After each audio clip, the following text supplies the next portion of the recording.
What is going on? And welcome back to another episode of First and 56, brought to you by Sideline Sports. Rondo Griffin, Anthony Goulding, Marcus Martin. It's been a long time, gentlemen. Obviously, NFL offseason well underway. We just had the combine finish up, so the draft is essentially right around the corner. Pro days right around the corner. Even though obviously games aren't actively being played, there's still a lot to talk about. A lot of things have happened, and it makes the most sense to obviously talk about the biggest hole on the sideline. Obviously, we got the guy, a few weeks back, essentially right after the Super Bowl. So Shane Steichen is officially the new head coach for the Indianapolis Colts. Once again, poaching from the Philadelphia Eagles off of a Super Bowl run. But I think we've got a little different opinions of how it's going to go this time around. So, Anthony, I'm going to start with you. Shane Steichen is the guy. I guess first impact of the announcement, and where do we go from here? What do we look at here? Yeah, I mean, first initial reaction is, the league is heading in an offensive direction. You know, uh, our his top competition for that spot was Raheem Morris, but you can kind of see with this hire that you want to pair a young quarterback with a young offensive mind. So I'm just super excited for this hire. His personality, it seems, more like Nick Sirianni than Frank Reich. He's brilliant offensive mind, but he brings the juice, and I think that's what we need because last year this team looked really sad. Looked really just uninspired. But even though it's going to be another rebuilding year in my opinion. I think this team is going to be very competitive just because of the juice that he brings. So I'm super excited for the hire, and initial thoughts personally. I think it's really good for our young quarterback who will be drafted this draft. Yeah, and I think more than anything, obviously, finally we get the guy because we spent long hours of debate. Obviously, all three of us had different guys in mind. We had all our lists, and I don't know about you guys. Steichen kind of comes out of nowhere. It's like you understand it a little bit when you kind of dive deeper into it. And obviously, everyone's laundry list is getting cut off. Well, so Marcus, I'll go to you. Goulet obviously kind of touched on it, but same for you. Obviously, your first thoughts when the initial hire was made, and what's your mindset on is this one gonna work? I was actually excited for the hire. Like you said, he came out of nowhere. I kind of did a little bit more research on him, and I actually watched the playoffs when the Eagles were playing. So, um, uh, big offensive mind. I think you'll see a lot of different sets and wrinkles to this offense. Like a young coach, uh, soon to be young quarterback, or whoever we draft. I think he'll hold these players accountable. Last year, it didn't seem like they were held accountable for anything that they did. So, and tanking was definitely in the picture at that time. I think we'll be very competitive. Um, I think I think this offense is going to look real good. And then my initial thoughts is, um, I think going forward, I think you can see that this is going to be some real good change coming to this team. Yeah, I'm with you on that. I'm kind of with the both of you. Obviously, we finally get the guy. Again, he wasn't necessarily any of my kind of top three choices. We discussed that on previous shows. But you at least get somebody, like Gulick said, you get an offensive minded guy, seeing how the league is going. And, just looking at the Eagles, that offense was very high powered. Did they have pieces? Absolutely. But even then, talk about them and just like the design, the playbooks. They've got teams complaining about changing rules now because of things they did, obviously, with Jalen Hurts and the QB sneaks. So you at least get a guy who's you would assume to think is innovative. And that's probably essentially probably the biggest thing that any of us wanted when we're going to get the guy. Because looking at our team on paper, I think we would all argue that the team is a piece away. Granted, it's the biggest piece, but it's a team away. You want to get an offensive mind guy. Frank Reich, good coach, bad coach. Argue that later. You needed a new voice. You needed a new voice, a new culture, a new impact. Now you get that, And now it moves forward to the next thing, and it's the guy under center. So obviously we just had the combine. Combine just finished. A lot of great work. None of us were able to go there. Obviously, Sideline Sports did a great job covering it. Got to talk a lot of different prospects. Marcus, we'll start with you this time. And we asked it earlier. We're going to keep asking it until April. After the combine, one, did anything done at the combine change your mind of who you want under center? And then I'll phrase question number two. We're sitting at 4. Do you want to jump up to 1? No, I don't think any quarterback from what I've seen at the combine, from where I'm set, who I think we should pick, is going to change my mind. And the reason why I say that is that they're all good. They're all good. They both got. I mean, they're all got different traits. They all got arm strength, some better accuracy, a better runner, better pocket passer. So you have everything with all of these quarterbacks. So I really wouldn't be upset if we didn't land the person that I would like to get, and we landed one of the other 3. I think any one of them will fit in this offense, I think that will be great with any of them. Yeah, I definitely get that. We're kind of in a perfect situation, sitting at 4, and you look at the teams above us picking. Only obviously right now, only one of those is going quarterback. Probably being the Texans, Arizona and Chicago sitting above us. In terms of the quarterback position, obviously in trades are well within the realm of possibility. Nothing hurts us at that present time. So, and Gulik, I'll go to you. And Marcus said it great. In terms of the big board quarterbacks 1 through 4, they all have their pros, they all have their cons. I think no matter what, you're getting a quality guy. But did one jump ahead for you of maybe we need to move up to grab him, or like Marcus said, do you sit at 4 and just kind of take who falls to you? I agree with Marcus. I think you should sit at 4. If something changes after you meet with these guys individually, and you really like them, I say, if that's your guy, go and get him. But what jumped out to me personally wasn't even really a workout. It was Bryce Young's weigh-in. People all throughout the past few months saying like Alabama was lying about his height, lying about his weight, but he weighed in at over 200 pounds. Now, granted, it's not real heavy, but for his height, he's a little more built than I thought he was. Because he's listed at 5'11", 6 foot. Some people were saying he was 5'8", but I think I forgot what he measured at height wise, but he weighed in at 204, and he didn't throw at the combine, but that gives me a little more. It makes me feel a little better, because if this guy was 175, I'm like, I want to stay away from this guy.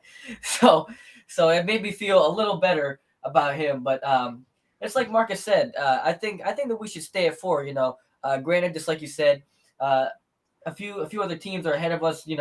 One being the Texans. I feel like it's all about how you develop the quarterback. So let's just say Texans get X guy and we get X guy. I believe in Steichen's ability to develop a quarterback better than Houston's. So I'm thinking it depends on the situation, and really we have the staff to develop a quarterback. So I'm not really opposed to any of these guys. I mean, I still really like CJ Stroud. We talked about him last time. But in reality, I'd be happy with any of the top 4. Yeah, I kind of fall in line with both of you guys. I have a tier list. I have an order of who I want compared to who I just don't want. But I'm with both of you. The top 4, it's a very good top 4. And even if you want to stretch to 5, even Hooker might not even be a bad professional player himself. So there's good guys there. You can argue up and down. Is there a franchise guy there? I understand that there's no Andrew Luck in this draft. There's no Patrick Mahomes in this draft, but there is 4 guys who I think can round out to be really good pro players. And obviously goes to the staff. We do have a guy, he did great work with Jalen Hurts, where again, a guy who I don't know if necessarily had questions about when he came into the league, But obviously, he said that essentially had to work for that role. He had to take the job from Wentz. Obviously, it helped that Wentz was playing bad. But even then, he's rounded out. Hurts is rounded out into a very nice quarterback in this league. You could easily argue that he's top 15, top 10, and he's only 25. So it leads to the young arms race, which enter us now picking at 4. I'm with you guys. You sit there. The best move you can make is the move that you don't make. I don't think you need to get ahead of yourself and jump above these teams just because, again, kind of similar to you guys, I don't think there's really like a concrete guy who is just miles and away better. And I said it, and I said it to say this, that obviously Anthony Richardson, essentially record-breaking combine, fourth fastest all-time in the 40, sets a record in the broad jump, sets a record in the vertical leap. That's great, but I've always said the combine for me, it tips the needle very minimal. Mm-hmm. I'll say the combine is definitely more important to me than a pro day, because in a pro day I feel it's a little bit cheated because you're throwing to your guys, you're on your home field, you should be the most comfortable at your pro day. Mm-hmm. The combine for the most part you're throwing to random guys, which is going to be your situation once you get draft to a team, and obviously you're essentially just working out. All of these guys are football players. They should be in amazing shape, so it does a little for me. But it can boost it. I think more than anything, it's when you get these guys in interviews and you have them behind the podium, that's where you're kind of really, I would say, maximize the value of what you get from the combine. But I'm with you guys of you get one of these 4, you stick them in our young offense, and now we're building blocks because, just real quick, looking at our division, obviously you guys notice that the Titans are headed to a rebuild. Mm-hmm. Derrick Henry's officially on the block. Taylor Lewan gets cut. They're going nowhere. Our competition is the Jaguars and nobody else. Mm-hmm. And the Jaguars, while they have a nice core, the gap's not that far. They're absolutely easily attainable. And I would even venture to say that we catch them this season. I agree. I think if we had, say, you put Lawrence on the Colts, I think would be neck and neck with the Jaguars right now. You know what I'm saying? As far as talent, defense. So I totally agree with that. We're right there. We just one piece, and I'll take that back. I'm gonna say 2 pieces. The head coach, and then we need a quarterback. Yeah, I'm with that. And obviously, you got the coach. Now it goes down to the guy who's gonna be under center. So I'll pose this one. It's a little off the cuff, but so we know essentially the top 4 guys. I'll even say top 5 if you want to stretch the hooker. So I'm not gonna tell you guys to rank me 1 through 4, but you've got the magic button. You're in the seat, and just hypothetically, let's just assume all 4 are available. Gulick, we'll start with you right now, March 7th, and it's obviously probably going to change from a month from now. All 4 are available. Who's the one you want? Man, for me, I'm just gonna stick with my answer. I'm gonna go with CJ Stroud. Everybody's been talking about Anthony Richardson lately, but I think tape alone, even though he was surrounded by a bunch of talent at Ohio State, I feel like what we need is an accurate passer. He might not have as good of an arm as Levis and Richardson, but one thing that we need is an accurate passer. And, that's exactly what CJ Stroud is. Now, granted, just like you said, we don't really put too much stock in the combine because really you're throwing to receivers that, you've never thrown to before, but he's still putting the ball on the money. He looked very good at the combine. So I would still go with CJ Stroud. He's not as mobile as the other guys as well. But I think that with this coaching staff, they could really develop him. And I think that he gives you the best chance to a Super Bowl sooner than a guy like Anthony Richardson. Yeah, I definitely like that. It really, like I said, there's pros and cons with all 4 of these guys. So, Marcus, I'm going to pose the same question. We're just going to assume all 4 are available. Who do you want? It's kind of a toss-up with me. And I'm going to say Bryce Young and CJ Stroud. I haven't really seen Bryce throw yet. I've watched some of his games in Alabama. He is accurate. The dude is a freak.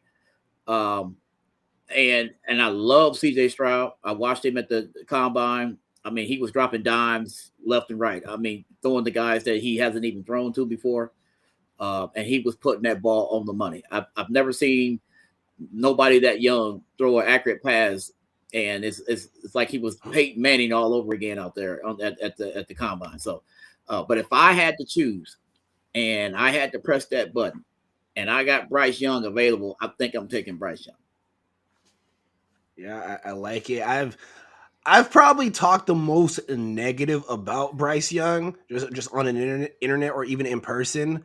But it really rounds out to the fact of that I still think he's going to round out a nice career. I don't think he's going to be the best of the four, but like I kind of said off the air, if we get him, will I complain? Yes, but then I'm basically just going to challenge him to prove me wrong, make me shut up. So like I said, I think it's being picking four is a great situation. It's better than most. For example, like the Raiders at 7 or the Panthers at 9, where they really, unless they decide to move up, but they really have to wait for someone to fall to them. So obviously, just to bring it full circle, and I actually kind of love that we all have like different guys, because I think this just shows how open it is. Because even if all four are available, and I understand I just said all of that about the combine meaning not much, I think I still want Richardson. I believe a month ago I said give me Levis. I think I have jumped on the Richardson hype train now. Like, we all knew he was a ridiculous athlete. I think the combine just kind of brought it more to bigger eyes.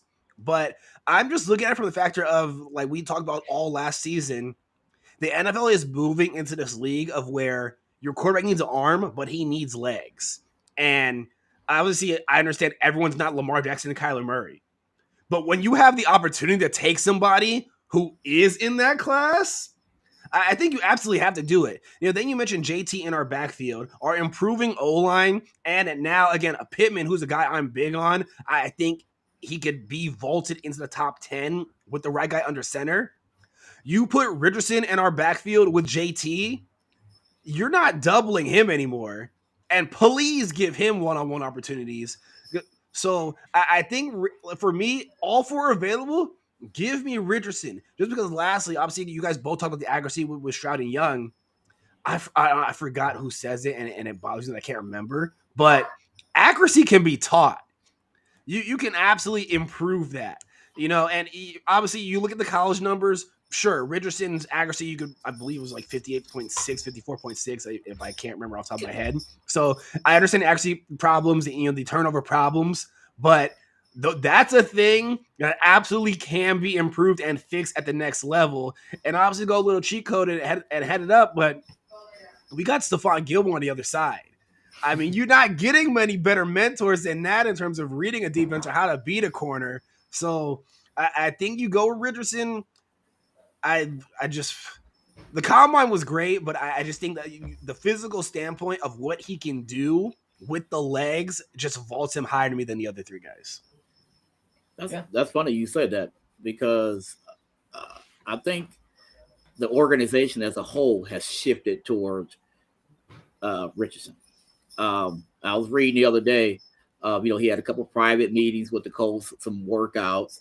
I mean, I'm with you with the freak. The dude is, I mean, he aced the combine all the way through. I mean, it doesn't get no better than that, and I watched him throw right along with CJ Stroud on Saturday.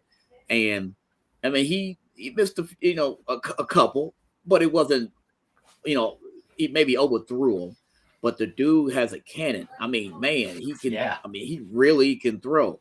So I wouldn't be upset if we drafted Richardson either. Yeah, me too. I agree. I mean, Richardson, the guy's built like a defensive end, like 6'3", 240. I mean, runs that fast. I mean, I was just shocked at these numbers, man, at the combine. And Richardson as a whole, just like you said, the percentages aren't great, but he played in the SEC.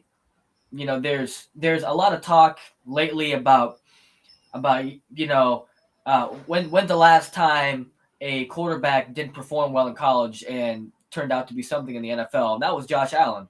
And Josh Allen, granted, he didn't really play in a good conference. He played in the Mountain West or something like that at Wyoming. He didn't really play in a big conference, but But Richardson played at Florida. He played against the best teams in the country every week, and just like you said, I think the accuracy can be taught.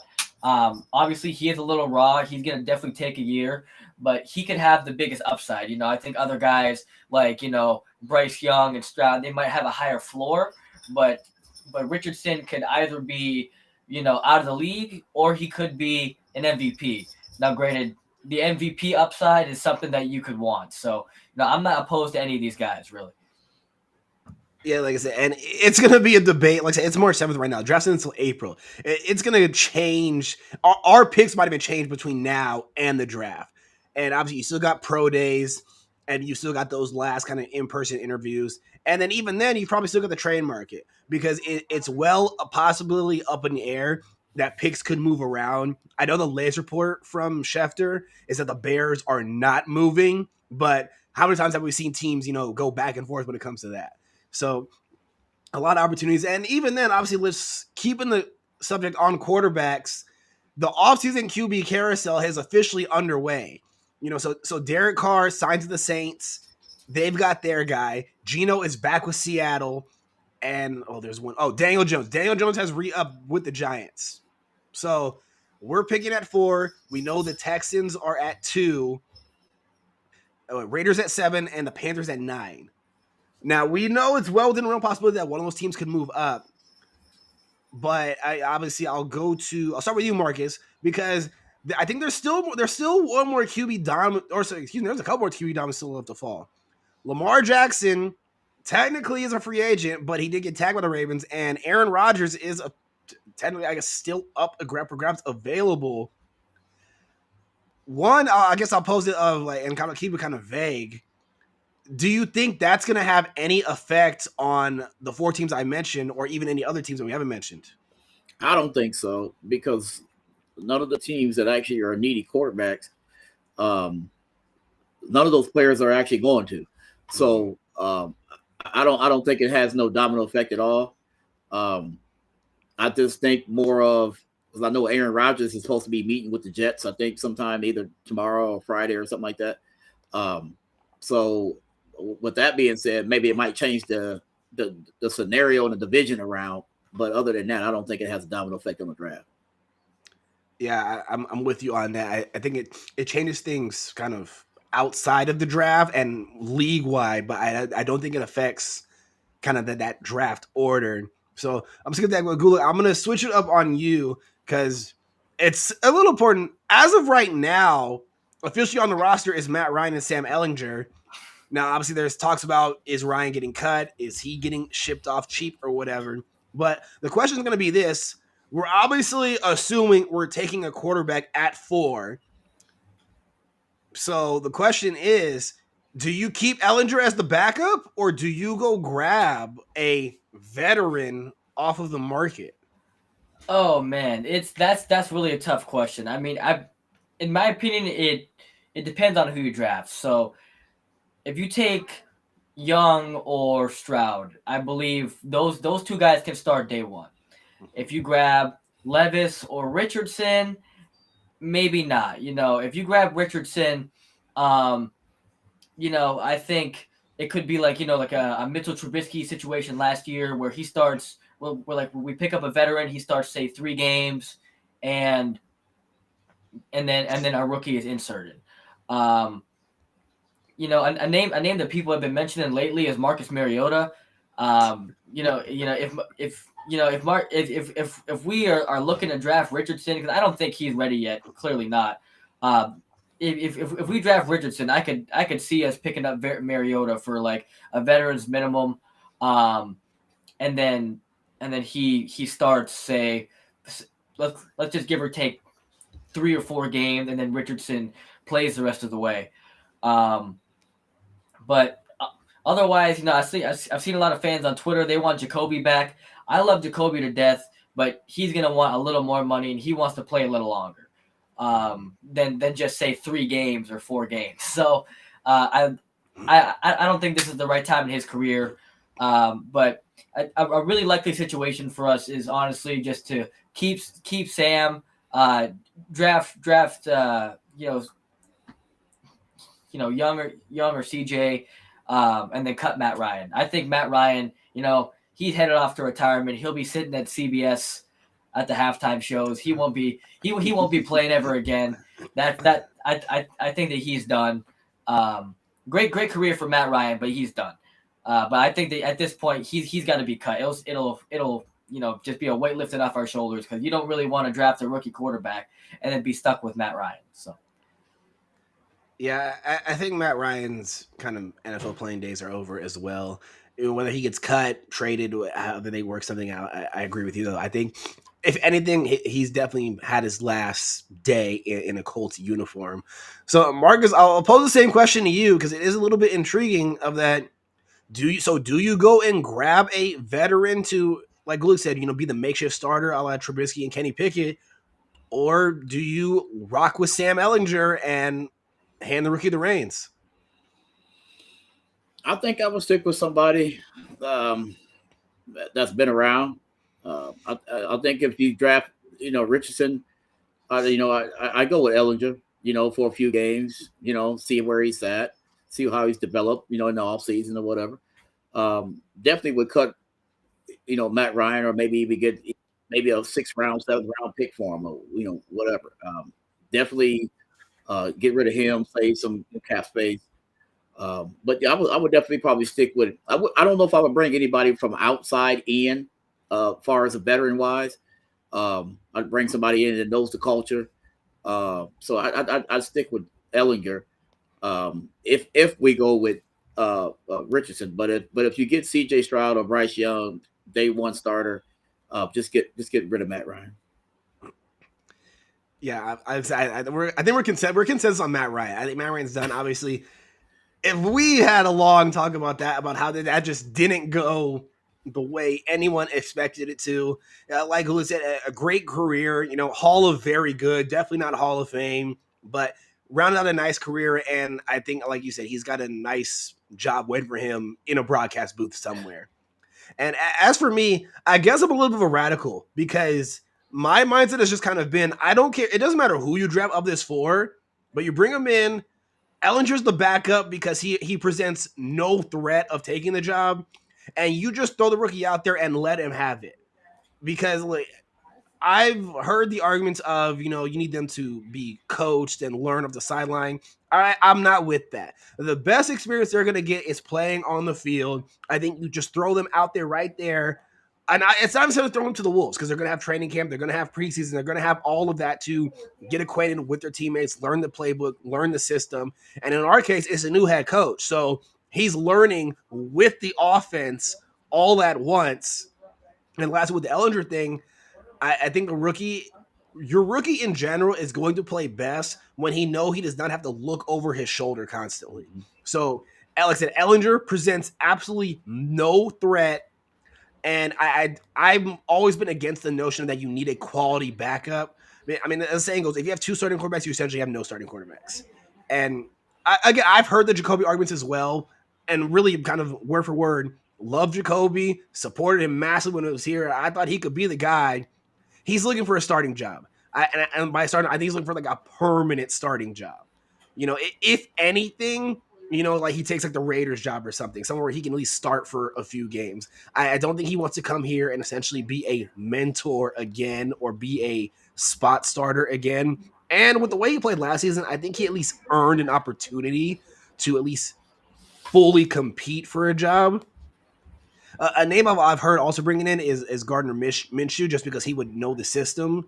But I'm just like, again, no. I'm like, I don't care. Stroud, Young, Levis, Richardson. I don't care who you draft. Let the kid have no rearview mirror. And look, we will deal with the growing pains. But when it's all said and done, I think whoever we get, it's going to work out, especially if you don't put the pressure of having somebody behind him. I agree. Yeah, I agree with you, man. I agree. Yeah, so we'll jump to this last subject. We talked about a little bit off the air before starting. So, franchise tag deadline is officially today. We are recording this is a Tuesday as we are recording this. So we're looking at the numbers. We kind of obviously deduced that Bobby Okereke wasn't going to get tagged. Linebackers would get 20.93 million applying the tag. So we talked about looking at our free agents. I think we kind of universally agreed that Bobby is gonna walk. There's a few names, I guess you call them notable names, and we talk a little bit about the air. I'm gonna let you. I'm gonna keep those private to let you guys talk about it. Who, if you had to bring back one, and again we're all assuming Bobby walks. Who is it and why? Let's Gulik, you can start. Yeah. So I actually changed my answer from um, the pre-show. I would honestly, I think I would bring back Yannick Ngakwe. Um, you know, he kind of disappeared in the run game, but I feel like if you got the numbers right on a contract, not like a prove it deal, but you know, but also not overpay. I think for the right price, we should bring him back. He did come through in certain moments. It's something that we haven't had before. But realistically, if you let him walk, then you got to draft a pass rusher. And you guys know I love my defense. And if we didn't need a quarterback at 4, like I love Will Anderson, man. Like Will Anderson is just probably like besides quarterback is my favorite prospect in this draft.